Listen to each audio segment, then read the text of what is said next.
गोष्ट अशी आहे की काल जालना परवा दिवशी जिल्हा नियोजन समितीची बैठक पार पडली. यामध्ये आमदारांनी जिल्हाधिकाऱ्यांची तक्रार पालकमंत्र्यांकडे केली, पण पालकमंत्री या सगळ्या समस्या ऐकून न घेता जिल्हा नियोजन समितीच्या बाहेर निघून गेल्या. नेमकं काय कारण आहे? कारण आमदार सुद्धा अनेक लोकांचं, लाखो लोकांचं लोकप्रतिनिधित्व करत असतात, निधीची मागणी करत असतात. अशा वेळेला पालकमंत्र्यांनी काही ऐकून घेतलेलं दिसत नाही आमदारांचं.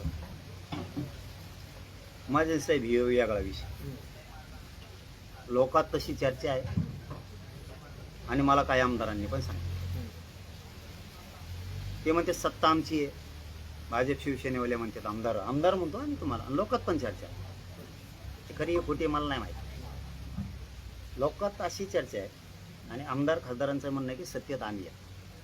जालना जिल्ह्यात पुरे सत्तेतले पक्षातले आमदार आहे, हे त्यांचं म्हणणं आहे. माझ्याकडे सुद्धा व्यक्त केलंय. आम्हाला पालकमंत्री निधीच देत, म्हणजे पालकमंत्री आमचा, सत्ता आमची, आमदार सगळे आमचे, विरोधी पक्षाच्या आमदाराला नका देणार. उद्याच्याला लाखो लोकांनी आम्हाला निवडून दिले, ते लोकांचे कामं नाही झाले तर ते लोक आम्हाला गावागावात म्हणायला लागले सत्ता आपली आहे, आम्ही तुम्हाला मतदान केले, आमचे कामं होत नाहीत.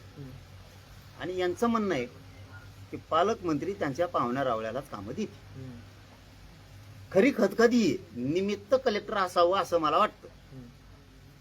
कलेक्टर मध्ये घेतला आमदारांनी आणि पालकमंत्र्यांनी, कलेक्टरच मध्ये चिंगरीला, असं मला वाटतं. नुसतं ओरगुड घेतला असं माझं वैयक्तिक मत आहे. कलेक्टरचाही दोष असू शकतो मला माहिती, पण निमित्त कलेक्टर केलं. खरी खतखत ही आहे, यांची सत्ता असून सुद्धा परळी पॅटर्न इकडं बीड जिल्ह्यासारखा इकडं जालना जिल्ह्यात बी राबवायला सुरुवात झाली, अशी खतखत आमदारात.